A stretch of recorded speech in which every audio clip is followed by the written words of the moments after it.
Esophagus, esophagus.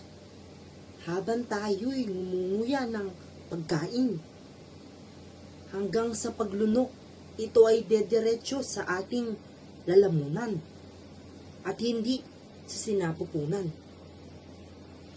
May isang bahagi ng kaalaman na sa'yo'y ibabahagi, aking kaibigan.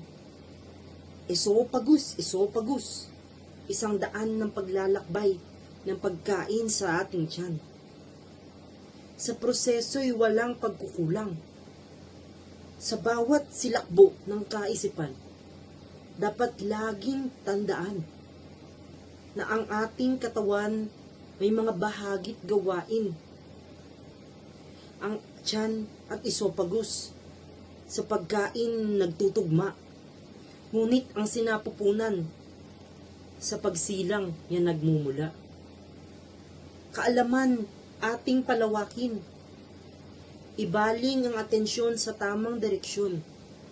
Esophagus at sinapupunan ay may magkaibang layunin sa ating buhay at sa ating katawan. And I thank you.